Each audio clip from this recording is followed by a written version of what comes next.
Welcome to the Reconnection Club Podcast, the show that helps parents heal troubled relationships with their adult sons and daughters. I'm your host, psychotherapist Tina Gilbertson. Each week, I'll offer you compassion, clarity, and personal development tips designed to help you reconnect, not only with your child, but with yourself. Now let's get started. Not long ago, I had the privilege of speaking with renowned British psychologist and author, Dr. Anne Dickson. Our conversation centered on assertiveness, and that turned out to be full of interesting offshoots. I'd like to play you an excerpt from that interview, which was recently added to the Reconnection Club library, and I'll add some commentary on the other side. Here's Dr. Anne Dickson talking about what we learn as children about anger when our parents set boundaries. I think you said this, that the people often think boundaries are bad things. They confuse them with constraint and limitation, which is not what they are. They're essential. They're actually essential for us. We learn very quickly as children what boundaries are, but actually our need for boundaries stays all our lives. It just changes as we get older. And the key emotion in when we face a boundary is anger. And that's the anger that we have, that's the feeling, emotion that most of us have a problem in understanding because it's seen as a very negative thing. But we need, you see that, when a child is very young, they will kind of push and push and push to do their own thing with an extraordinary force, and yet they need the opposing force to hold them. You look with a teenager, wants to do all their own things, dress as they want, to come in whatever hour they want. They will push and push and push, and at the same time, they need to know the parents are there, because that's, you're right. So you have these two things. You've got this polarity going on in and out all the time. So how we learn about anger, for example, when a child is told no for his own safety, as we have to, he'll probably be angry. This is normal. When anybody says no, we don't like it. We don't like being frustrated, whether it's a red traffic light or, but I don't know but we don't like it. It's not a good feeling. So we say, we get cross, we get angry, we get frustrated. So a small child, when a child he will get angry, because that's what we feel. But if you've got a choice of three responses now in terms of parents, so if the anger is acknowledged, but the no is maintained, so you hold on to your no and you acknowledge, as you were saying earlier, you acknowledge the anger. If you keep that constant, the child will learn a boundary, that action, that behavior, that I can't, watch the video games 10 hours a day. I can't eat that particular food. I can't stay out to midnight, whatever it is. And he will learn that it is okay to be angry. So you've got two things in there, which is fine.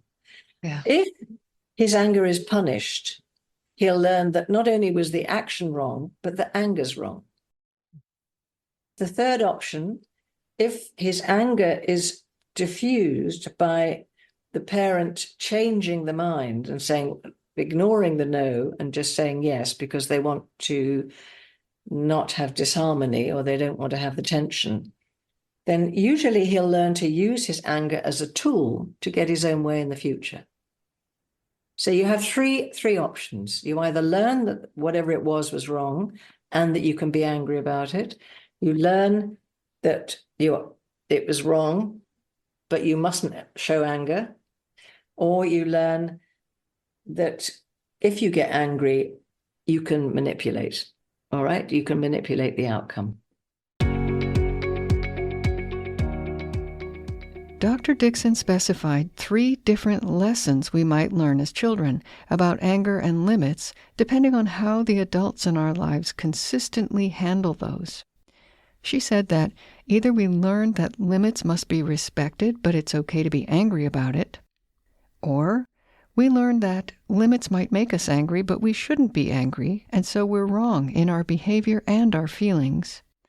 Or if our anger makes adults back off their stated limits, we learn to use anger to get our way. For parents of adult children, estranged or not, it might not be easy, but maybe it's not too late to tweak this relationship between boundaries and anger. The idea that we teach people how to treat us remains true throughout our lives.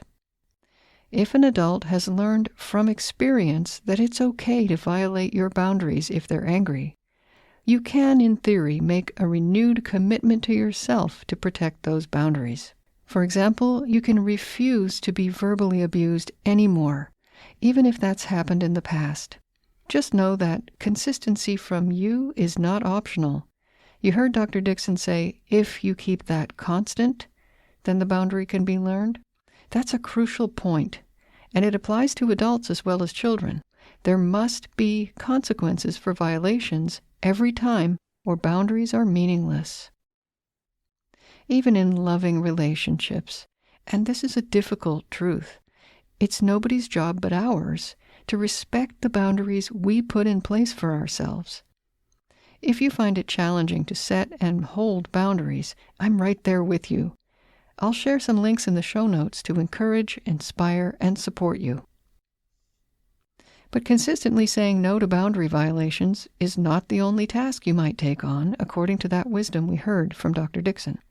It's important also to acknowledge any anger or frustration your adult child may express at the same time as you maintain your no. It is possible to validate emotions without condoning unwanted behavior. For a crash course on validation, listen to episodes 198 through 201, starting at reconnectionclub.com/198. Remember, validation is not necessarily agreement, and it certainly doesn't equal giving in.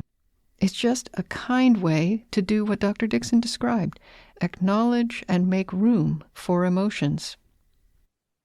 My conversation with Anne Dickson is an invitation to explore your own relationship to anger and other emotions, your attitude toward boundaries and assertiveness, and much, much more. Reconnection Club members can watch the hour-long interview in our resource library at reconnectionclub.com/Anne Dickson. That's ANNEDICKSON. Until next time, remember that you are a loving, lovable, and still growing human being. So please take good care of yourself. Bye for now. If you've enjoyed this episode of the Reconnection Club podcast, I invite you to check out reconnectionclub.com. The Reconnection Club is for parents at any stage of estrangement from their adult, child, or children. So whether you've just realized there's trouble between you, you've been living with estrangement for years, or you're newly reconciled but still walking on eggshells, the Reconnection Club is your essential resource for information, support, and continued personal growth.